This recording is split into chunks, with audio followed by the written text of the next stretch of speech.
రామ్నగర్ నందు అనంతపురం మాజీ MLA Telugu Desam party జాతీయ ప్రధాన కార్యదర్శి వైకుంఠం ప్రభాకర్ చౌదరి మీడియా సమావేశం. ఈ సందర్భంగా మాజీ ఎమ్మెల్యే టీడీపీ జాతీయ ప్రధాన కార్యదర్శి వైకుంఠం ప్రభాకర్ చౌదరి మాట్లాడుతూ ఆంధ్రప్రదేశ్ రాష్ట్రంలో కూటమి ప్రభుత్వం ఏర్పడి 50 రోజుల లోపు అనేక సంక్షేమ పథకాలు అమలు చేయడం జరిగిందని, అదేవిధంగా రాష్ట్రంలో అధికారం కోల్పోయిన మాజీ ముఖ్యమంత్రి జగన్మోహన్ రెడ్డి అధికారాన్ని కోల్పోయి అతి భ్రమించి మాట్లాడుతున్నారని, అధికారం వచ్చి కనీసం 100 రోజులు కూడా కావడం లేదని అప్పుడే కూటమి ప్రభుత్వం పైన విమర్శలు చేస్తున్నారని, రానున్న రోజుల్లో ఇటువంటి విమర్శలు చేసే వారికి చంద్రబాబు నాయుడు సమాధానం కూడా చెప్పబోతున్నారని, అదేవిధంగా రాబోయే 5 సంవత్సరాలలో చంద్రబాబు నాయుడు ఎన్నికల్లో ఇచ్చిన ప్రతి హామీని కూడా నెరవేర్చి ప్రజలకు సుపరిపాలన చేస్తాడని, ముఖ్యంగా చంద్రబాబు నాయుడు ముఖ్యమంత్రి అయిన తరువాత పేద ప్రజలకు నిత్యం అందుబాటులో ఉండి ప్రజలు ఇచ్చే ప్రతి అర్జీని స్వయంగా తీసుకుని ఆ సమస్యను కూడా పరిష్కరిస్తున్నారన్నారు. రాష్ట్రంలో జగన్మోహన్ రెడ్డి గారి ప్రభుత్వం రాష్ట్రాన్ని ఆర్థికంగా అస్థిపంజరంలాగా మార్చారని, ప్రజా వ్యతిరేక విధానాలకి శ్రీకారం చుట్టారని, కక్ష సాధింపు ధోరణితో వ్యవహరిస్తున్నారని,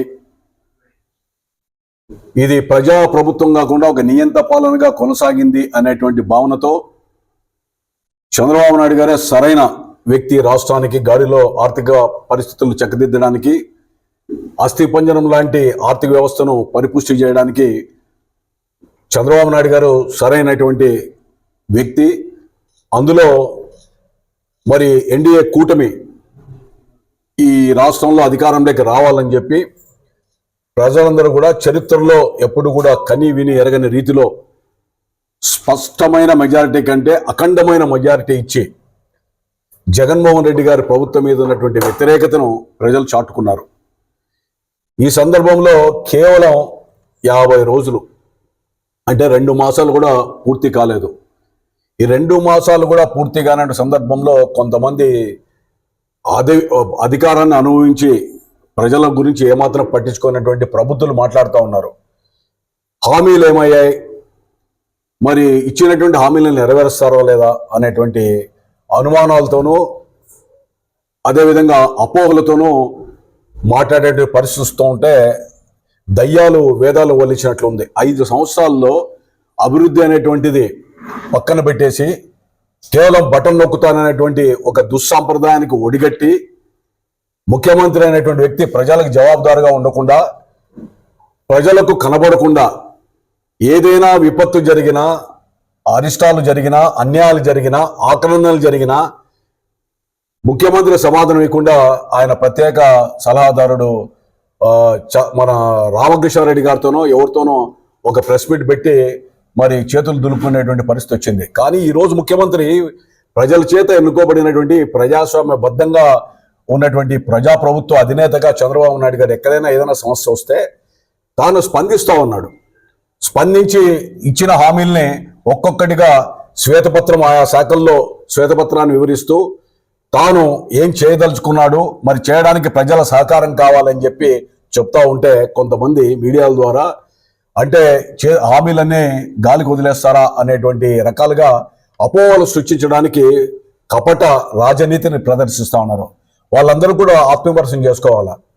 50 రోజులు కాకనే ఇచ్చిన హామీల్లో 4,000 రూపాయల పెన్షన్ని పెంచలేదా, అదేవిధంగా మెగా డిఎస్సిని మరి నిర్ణయించలేదా, అదేవిధంగా ఇసుక ఉచిత విధానం ప్రవేశపెట్టలేదా, తర్వాత ఆయన అన్నా క్యాంటీన్లు ఆగస్టు 15 నుంచి నిర్మాణంలోకి రావడం లేదా, అమరావతి పునర్నిర్మాణం జరగడం లేదా, ఈ విధంగా ఇచ్చినటువంటి గంజాయిని ఉక్కుపాదంతో రాష్ట్రంలో అనగదొక్కడానికి, యువత పెడదోవ పట్టడానికి ఎక్కడ చూసినా యథేచ్ఛగా రాజకీయ నాయకుల కవర్ణ హస్తాల్లో చీకటి వ్యాపారంగా మార్చినటువంటి గంజాయి వ్యాపారం ఎక్కడైతే ఉందో ప్రతి చోట ఈ గంజాయి వ్యాపారం అనేది రాష్ట్రంలో విస్తరించింది. విశాఖపట్నంలో నౌక దొరికిన, చెన్నైలో ఏదైనా పట్టుబడినా అన్నిటికీ మూలం ఆంధ్రప్రదేశ్ అనేటువంటి దౌర్భాగ్య స్థితిలో ఆ రోజు రాష్ట్రం ఉంది. కానీ చంద్రబాబు నాయుడు గారు యువత భవిత కోసం లేదు, ఈ రాష్ట్రంలో అసాంఘిక కార్యక్రమాలు జరగకూడదని చెప్పి ఉక్కు పాదంతో గంజాయిలో ఎవరి ప్రమేయం ఉన్నా, ఎంతటి అధికారులున్నా, రాజకీయ నాయకులున్నా కూడా వీటిని ఉక్కు పాదంతో తొక్కండి అని ఆయన నిష్పక్షపాతంగా నిష్కర్షగా అధికారులకు ఆదేశిస్తే స్పెషల్ టాస్క్ ఫోర్స్ని ఏర్పాటు చేసి రాష్ట్రంలో ఈ గంజాయి మీద ప్రత్యేకమైనటువంటి బృందాలు ఏర్పాటు చేసి జరిగేటువంటి వాస్తవం కాదా? ఈ విధంగా అనేక రకాలుగా ప్రజలకు ఇచ్చినటువంటి హామీలు ఎక్కడే కానీ ఇది కాకుండా అదేవిధంగా ల్యాండ్ టైటిలింగ్ యాక్ట్, ఈ ల్యాండ్ టైటిలింగ్ అనేటువంటిది మన సొంత భూమికి జగన్మోహన్ రెడ్డి గారు బొమ్మను వేసుకోవడం ఏంటి, తాత ముత్తాతల నుంచి వచ్చిన ఆస్తులపైన ఇతర ఛాయాచిత్రం ఏంటి అనేటువంటి దీంతో, అదేవిధంగా సొంత ఆస్తులకు కూడా మరి రిజిస్టర్ ఆఫీస్లో ఒరిజినల్ ఇవ్వరంట అనేటువంటి రకరకాల అనుమానాల తీరంలో చంద్రబాబు నాయుడు గారు ఒకటే చెప్పాడు ఎన్నికల్లో, పాండ్యంలో పాస్బుక్లు సైతం ఆయన స్వస్థలతో మరి ఆ రోజు వాటిని కాల్చి దహనం చేసి రాష్ట్రంలో ప్రభుత్వం వస్తే మాత్రం ల్యాండ్ టైటిలింగ్ ఈ యొక్క యాక్ట్ని రద్దు చేస్తామని చెప్పి చేసింది వాస్తవం కాదా? అదేవిధంగా ఈ యొక్క భూ సర్వే విధానానికి కూడా స్వస్తి పలికి వాటిని కూడా నిలుదల చేసిన వాస్తవం కాదా? ఈ విధంగా ప్రతి చిన్న ఇష్యూ కూడా ఏదైతే చెప్పాడో వాటి అన్నిటిని కూడా మరి క్రమక్రమంగా మరి అంచెంచెలుగా 50 రోజుల్లో ఇన్ని అమలు చేసినటువంటిది మరి ఇదొక విజయం కాదా? లేదా ప్రజలకు ఇచ్చిన హామీని నెరవేర్చిన దానికి ఇంతకంటే తార్కాణాలు ఏం కావాలని చెప్పి నేను వాళ్ళందరినీ కూడా ప్రశ్నిస్తా ఉన్నా. అదేవిధంగా తెలంగాణలో హామీలు ఇచ్చినటువంటి ఆ ప్రభుత్వాలు కూడా కర్ణాటకలో హామీలు ఇచ్చినటువంటి ప్రభుత్వాలు కూడా 7-8 మాసాలు సంవత్సరం వరకు కొన్ని వీటి మీద మరి కాల వ్యవధిని తీసుకునేటువంటి పరిస్థితి వచ్చింది. తెలంగాణ కానీ కర్ణాటక కానీ ఆర్థికంగా ఆంధ్రప్రదేశ్ కంటే పరిపుష్టి ఉన్నటువంటి రాష్ట్రాలు. ఆ రాష్ట్రాలకి ఆంధ్రప్రదేశ్లో ఉన్నటువంటి రాష్ట్రానికి విభజిత ఆంధ్రప్రదేశ్లో ఉన్నటువంటి కష్టాలు, అందులో గోరు చుట్టుపై రోకలపాట్ల జగన్మోహన్ రెడ్డి గారు చేసినటువంటి నిర్వాహకం వల్ల ఈరోజు అప్పుల కుప్పలో ఉన్నటువంటి ఈ ప్రభుత్వం పట్ల మరి ప్రత్యేకంగా అహర్నిశలు శ్రమించి కేంద్రం ఒప్పించి ఈ ఎన్డీఏ కూటమి ద్వారా అమరావతి నిర్మాణం కావచ్చు, పోలవరానికి నిధులు కావచ్చు, పలు రకాలుగా చేసేటువంటి ప్రయత్నం అనతి కాలంలోనే ఇంత శ్రమతో ఫలితాన్ని సాధించినటువంటి ప్రభుత్వం గతంలో ఎప్పుడైనా ఉందా అని చెప్పి ఈ విమర్శకులు కూడా ఆలోచించుకోవాల్సిందిగా కోరుతా ఉన్నా. అంతేకాదు, ఒక ముఖ్యమంత్రిగా, ఒక ఉప ముఖ్యమంత్రిగా, అదేవిధంగా మరి మంత్రిగా నారా లోకేష్ బాబు కూడా ఒక ప్రజా దర్బార్ ఈయననే ఏర్పాటు చేస్తే, అదేవిధంగా చంద్రబాబు నాయుడు గారు వినతులు తీసుకోవడానికి పార్టీ కార్యాలయానికి వస్తూ ఉప ముఖ్యమంత్రి పవన్ కళ్యాణ్ కూడా ప్రజలకి అందుబాటులో ఉండి ఎప్పుడప్పుడు విజ్ఞాపన పత్రాలు తీసుకునేటువంటి సంస్కృతి మనం శ్రీకారం చుట్టింది ఎన్డీఏ కూటమిలో ఉన్నటువంటి ప్రభుత్వం. అంటే ముఖ్యమంత్రి కానీ, ఉప ముఖ్యమంత్రి కానీ, లేదా జాతీయ తెలుగుదేశం పార్టీ ప్రధాన కార్యదర్శి విద్యాశాఖ మంత్రి నారా లోకేష్ బాబు కానీ ఈ ప్రజా దర్బార్ పేరుతో ఇవన్నీ కూడా నిర్వహిస్తూ ఉన్నారు. మరి జగన్మోహన్ రెడ్డి గారు ఎప్పుడైనా ఈ అర్జీలు తీసుకోవడానికి కార్యకర్తలకు కానీ, నాయకులకు కానీ, ప్రజలకు కానీ ముఖ్యమంత్రిగా అందుబాటులో ఉన్నారా అనేటువంటిది ఆత్మవిమర్శించాల్సిన అవసరం లేదా అని చెప్పి ప్రశ్నిస్తూ ఉన్నా. ఈరోజు 2200 విజ్ఞాపన పత్రాలు ముఖ్యమంత్రి గారికి, అదేవిధంగా వేలాది విజ్ఞాపన పత్రాలు ఉప ముఖ్యమంత్రి గారికి, 10,000కు పైబడి ప్రజా దర్బార్లో నారా లోకేష్ బాబు గారికి అన్ని కూడా ప్రజల నుంచి ఫిర్యాదులు, అర్జీలు, విజ్ఞాపన పత్రాలు అందితే వాటిని పరిష్కరించడానికి అధికారులకు ఎప్పుడప్పుడు పంపుతూ ఉండేటువంటి సాంప్రదాయం ఎక్కడైనా చూశారా? అంతెందుకు, పార్టీ కార్యాలయంలో రోజుకొక మంత్రి, ఒక జాతీయ తెలుగుదేశం పార్టీ నుంచి ప్రధాన కార్యదర్శిలో ఇతర నాయకుల్లో ఒక నాయకుడిని పెట్టి విజ్ఞాపన పత్రాలు తీసుకోవాలని చెప్పి ఆదేశించడం. అట్లా ప్రతిరోజు ఒక సంబంధిత మంత్రి, పార్టీ నాయకుడు కలిసి ప్రజల నుంచి వచ్చేటువంటి ఫిర్యాదులు కానీ, విజ్ఞాపన పత్రాలు కానీ తీసుకొని ఈ ఎప్పటికప్పుడు పరిష్కారం కోసం ప్రయత్నం చేయడం.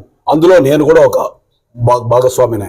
అంటే ఈ విధంగా నాయకులు కానీ, కార్యకర్తలు కానీ ఎక్కడైనా అన్యాయం జరిగినా, ప్రజలకు కానీ ఏమైనా జరిగినా కూడా ఇవన్నీ కూడా ఎప్పటికప్పుడు మీరు జవాబుదారీగా ఉండాలా, ప్రజలకుల్లో జరిగేటువంటి విషయాలు తెలుసుకోవాలనేటువంటిది ముఖ్యమంత్రి గారి యొక్క ఆలోచన, ఎన్డీఏ కూటమి ప్రభుత్వం యొక్క ఆలోచన. ఆ విధంగా కొనసాగేటువంటి విధానాన్ని గతంలో ఎప్పుడు కూడా లేనటువంటి ఈ యొక్క విధానంని బట్టి ఒకటి ఆలోచించుకోవాలా. ఇక్కడ నయ్యంతుత్త పాలన కాదు, ప్రజాస్వామ్యబద్ధంగా ఎన్నికైన ప్రభుత్వ పాలన, ప్రజాపాలన. ఈ ప్రజాపాలనకి ఇంతకంటే నిదర్శనాలు ఇంకా అవసరమా అని చెప్పి కూడా నేను మీ విమర్శకులు మనవి చేస్తున్నా. అంతేకాదు, రాయలసీమలో ఎక్కడే కానీ ఫ్యాక్షన్ ఉండకూడదు. అదేవిధంగా గంజాయి కానీ, క్లబ్బులు కానీ, లేదా ఇతర ఈ యొక్క అక్రమ మద్యమ వ్యాపారాలు కానీ ఎక్కడే కానీ జరగకుండా ఉండాలనేటువంటి విధానంతో పాటు ఒక్కడు చెప్పాడు, ఈ యొక్క ముఖ్యమంత్రి గారు పదే చెప్తా ఉన్నారు, గత ప్రభుత్వంలోగా కక్ష సాధింపు ధోరణులతో ఇతర పార్టీల మీద దాడి చేస్తే నేను సహించను, పోలీస్ వ్యవస్థ, ప్రభుత్వం, చట్టం అందరికీ సమానం, మీరు ఎక్కడే కానీ కవ్వింపు చర్యలకు పాల్పడొద్దండి, దౌర్జన్యాలకి మీరు ఒనగూడొద్దండి, ఎక్కడే కానీ హింసా ప్రవృత్తిని మీరు దాన్ని ప్రోత్సహించద్దని చెప్పే రీతిలో పదే పదే ముఖ్యమంత్రి గారు చెప్తున్నారు. శాంతి భద్రత విఘాతం లేని ప్రజాస్వామ్యబద్ధంగా ఉండేటువంటి ప్రశాంతయుతమైనటువంటి ప్రభుత్వం ఈ రాష్ట్రంలో ఉండాలని ఆకాంక్షించడం చంద్రబాబు నాయుడు గారి యొక్క లక్ష్యం. ఆ విధంగానే ఈ ప్రభుత్వం కొనసాగుతా ఉంది. దానికి ప్రజా సంఘాలు, రాజకీయ పక్షాలు కూడా కేవలం 50 రోజులు కాదు, ఈ 5 సంవత్సరాలు కూడా మీరు సహకరిస్తే అమరావతి నిర్మాణం పూర్తి అవుతుంది, పోలవరం ప్రాజెక్టు కంప్లీట్ అవుతుంది, రాయలసీమ కరువు ప్రాంతాలకు కూడా నీళ్లు రావడానికి దోహదపడతాయి, పరిశ్రమలు వస్తాయి, యువతకు ఉద్యోగ అవకాశాలు కూడా మెరుగ్గా వస్తాయి. ఈ విధంగా అనేక రకాలుగా ప్రభుత్వం చేసేటువంటి శ్రమ ఈ ఎన్డీఏ కూటమిలో ఉన్నటువంటి మంత్రులు కానీ ముఖ్యమంత్రి కానీ పడేటువంటి ఈ కష్టాన్ని గుర్తించి అందరూ కూడా రాష్ట్ర అభివృద్ధి దృష్ట్యా, రాష్ట్ర శ్రేయస్సు దృష్ట్యా సహకరించాల్సిన బాధ్యత అన్ని రాజకీయ పార్టీలు కూడా ఉందని చెప్పి మీ ద్వారా మనం చేస్తా ఉన్నా. ఏదైనా విమర్శలు చేసేటప్పుడు ఒక చేతి వేలు ఒకరి వైపున చూపితే 3 వేలు మీ వైపు చూపుతాం అనేటువంటి నగ్న సత్యాన్ని విస్మరించిన వాళ్ళే ఈ విధమైనటువంటి విమర్శలు చేస్తారు. ఏదేమైనప్పటికీ కూడా ఒకటే చెప్పారు, పదే రెడ్ బుక్ గురించి రకరకాలు మాట్లాడుతూ ఉన్నారు. ఏం చెప్పారు? రెడ్ బుక్ లో చట్టానికి అతీతమైనటువంటి, చట్టాన్ని చేతిలోకి తీసుకొని చట్టానికి వ్యతిరేకంగా నిర్ణయాలు తీసుకున్నటువంటి, అతిక్రమించినటువంటి వ్యక్తుల మీద తప్పకుండా చర్యలు ఉంటాయని చెప్పి ఆ రోజు లోకేష్ బాబు గారు చెప్పారు. అదే విధంగానే చట్టబద్ధంగా ఎవరైతే అధికారులు కానీ రాజకీయ నాయకులు కానీ మరి ఆ రోజు చట్టానికి వ్యతిరేకంగా వివరించిన వ్యక్తులకు ఎవరికైనా ప్రజలకు అన్యాయం జరిగింటే చట్టబద్ధంగా శిక్షించడానికి ఈ ప్రభుత్వం సిద్ధంగా ఉంది. ఈ ప్రజా ప్రభుత్వంలో మీరందరూ కూడా ఫిర్యాదులు చేసుకోవచ్చు, అన్యాయం జరిగితే మాకు చెప్పండి అనేటువంటి భావనతో కూడినటువంటి విధానాన్ని ఆ రోజు బహిరంగ సభలో చెప్పారు. స్థానికంగా జరిగేటువంటి అవినీతుల గురించి లోకేష్ బాబు ఆ రోజు ఎలుగెత్తి చాటాడు. అవన్నీ కూడా మరి వాస్తవాలని చెప్పి ప్రజలు గ్రహించే ఆ పాదయాత్రలో కావచ్చు లేదా యువగలంలో కావచ్చు, ఇవన్నిటిని కూడా ప్రజల నుంచి ఆమోదం పొందే అఖండమైన మెజారిటీతో రాష్ట్రంలో ఎన్డీఏ కూటమి ప్రభుత్వం వచ్చింది. ఈ ప్రభుత్వం వచ్చిన మూలాన ప్రజలు ఈరోజు స్వేచ్ఛావాయులు పిలుస్తూ ఉన్నారు. నియంత పాలనలో మేము లేము, ప్రజాప్రభుత్వ పాలనలో ఉన్నాం, ప్రజాస్వామ్యబద్ధంగా ఎన్నికైనటువంటి ప్రభుత్వం ఇది, మా ప్రభుత్వం, ప్రజాప్రభుత్వం అనేటువంటి భావన ప్రస్ఫుటంగా అందరి మెదళ్ళలో కూడా, హృదయాల్లో కూడా నెలకొని ఉంది. దీనికి విరుద్ధంగా ప్రభుత్వం కానీ ముఖ్యమంత్రి కానీ ఎక్కడా వివరించకుండా ప్రజల ఆశయాలకు అనుగుణంగానే ఈ ప్రభుత్వం కొనసాగుతూ ఉంది. కాబట్టి ఈ ప్రజా ప్రభుత్వానికి సహకరించండి, 5 సంవత్సరాలు ఓపిక పట్టండి, 2-3 సంవత్సరాలు గడువు ఇవ్వండి. ఇందులో మీరు ఊహించని రీతిలో ఇతర రాష్ట్రాలు కూడా మెచ్చుకునే రీతిలో మరి ఈ రాష్ట్రాల్లో సుపరిపాలన ఉంటుందని చెప్పి మనందరూ కూడా గర్వకారణంగా ఉంటుందని చెప్పి తెలియజేస్తా ఉన్నా. అసమర్థులు, బలహీనులు, అదేవిధంగా సామాజిక విచ్ఛిన్నత కోరుకునేటువంటి వ్యక్తులు ఈ యొక్క కువిమర్శలకు దారి తీసే రీతిలో ప్రయత్నం చేస్తున్నారు తప్ప ప్రజల పక్షాన ఉండే ప్రభుత్వానికి, మరి ప్రభుత్వం చేసేటువంటి అభివృద్ధి కార్యక్రమాలు కావచ్చు, సంక్షేమ కార్యక్రమాలు కావచ్చు, ఎప్పటికప్పుడు గమనిస్తున్నటువంటి ప్రజలు కానీ, దాన్ని ఫలాలను అనుభవిస్తున్నట్టు ప్రజలు కానీ వేరే భావనతో ఈ ప్రభుత్వం మీద లేరు. కాబట్టి కేవలం 50 రోజుల వ్యవధిలో చేసినటువంటి ఈ అభివృద్ధి పట్ల నిజంగా చిత్తశుద్ధి ఉంటే, మీ ఆత్మసాక్షిగా ఇవన్నీ కూడా వాస్తవాలు అయినప్పుడు మీరు సహకరించండి. ఈ యొక్క ముఖ్యమంత్రి గారిని, ఎన్డీఏ కూటమిలో ఉన్న ప్రభుత్వానికి కూడా మీ యొక్క సలహాలు ఏమైనా ఉంటే కూడా ఇదో ఇంకా బాగా మెరుగైన అభివృద్ధి చేయండి అని చెప్పి సలహాలు ఇవ్వండి. కానీ ఆ విధంగా కాకుండా కేవలం కుహన రాజకీయాలతోనే కాలయాపన చేస్తే మాత్రం ప్రజలు భవిష్యత్తులో క్షమించరు. ఇది సరైన పంతా కాదు. జగన్మోహన్ రెడ్డి కానీ లేదా వైఎస్ఆర్సీపీ పార్టీ కానీ ఇతర పార్టీలు కానీ మీరు ఆలోచించుకోండి. ఈ యొక్క ప్రభుత్వం జనరంజకంగా పరిపాలిస్తున్నటువంటి ప్రభుత్వం, ప్రజా ప్రయోజనార్థమై పరిపాలిస్తున్న ప్రభుత్వం, ప్రజలకు పారదర్శకంగా ఉన్నటువంటి ప్రభుత్వం. అందులో ముఖ్యమంత్రి గారు చిత్తశుద్ధితో ఎక్కడ అన్యాయం జరిగినా ఏం జరిగినా కూడా ఈ యొక్క రాష్ట్రంలో నేను సహించననేటువంటి భావనతో పోతా ఉన్నాడు. మరి డిప్యూటీ సీఎం పవన్ కళ్యాణ్ గారు కావచ్చు, లోకేష్ బాబు గారు కావచ్చు, ప్రజల యొక్క దర్బార్ ద్వారా వివిధ ఫిర్యాదులను స్వీకరిస్తూ వేలాది సమస్యల పరిష్కారం కోసం అనునిత్యం శ్రమిస్తూ ఉన్నారు. అందుకు అందరూ కూడా సహకరించవలసిందిగా మీ ద్వారా వాళ్ళందరూ కూడా అభ్యర్థిస్తున్నా. కానీ అది తెలుగుదేశం పార్టీ కార్యకర్తను చంపారని చెప్పి మేము ఎక్కడా కూడా దాన్ని రాజకీయం చేయాలి.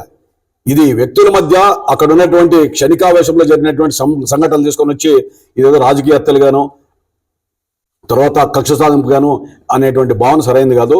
ఎందుకంటే ముఖ్యమంత్రి గారు కానీ ప్రభుత్వం కానీ ఆ విధమైన ఆలోచనలు లేరు. అందరు కూడా నాయకులు కూడా మీరు ప్రజా ప్రభుత్వంగా ప్రజల పక్షాన ఉండండి, ఈ వర్గ కక్షలకు దూరంగా ఉండండి, ముఠా కక్షల్ని పెంచొద్దండి అనే భావనతో ఆదేశాలు ఇచ్చారు. అధికారులు కూడా స్వేచ్ఛనిచ్చారు, పోలీసు అధికారులు కూడా. గతంలో అయితే మీ చేతుల్లో ఉన్నటువంటి వాళ్ళు, మీ చట్టాన్ని మీ చేతుల్లోకి ఇచ్చినటువంటి వాళ్ళు, ఆ తర్వాత అలాంటి అధికారులను పెట్టుకొని ఏకపక్షంగా మీరు ఉక్కుపాదంతో ప్రతిపక్షాలను అణచివేయడం. మీకు చిన్న ఉదాహరణ, మొన్న ముఖ్యమంత్రి గారు మడకసిరకు వస్తే ఒక కమ్యూనిస్టు పార్టీ వాళ్ళని, సిపిఎం వాళ్ళని అరెస్ట్ చేస్తే ముందస్తు చర్యల్లో భాగంగా పోలీసులు, లోకేష్ బాబు స్వయంగా ట్వీట్ చేశాడు, క్షమించండి, ఇది భవిష్యత్తులో ఈ విధంగా జరగదు, ప్రజాస్వామ్యం బద్ధంగా ఎవరైనా అడగడానికి స్వేచ్ఛనివ్వాలి, ఇది పోలీసులు అలవాటు ప్రకారం, గతంలో అలవాటు ప్రకారం చేశారని చెప్పినటువంటి వ్యక్తిత్వం జగన్మోహన్ రెడ్డి గారికి ఎప్పుడైనా ఉందా?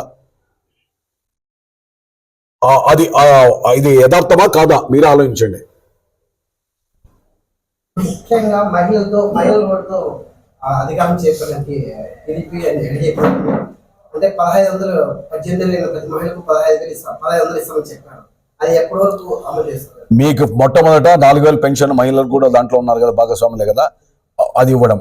అదేవిధంగా రకరకాలుగా ఇప్పుడు చెప్పాను, ఉచిత ఇసుక కావచ్చు, తర్వాత మెగా డిఎస్సి కావచ్చు, తర్వాత ఇవన్నీ కూడా 50 రోజుల్లో ఇవన్నీ కంప్లీట్ చేస్తున్నారు.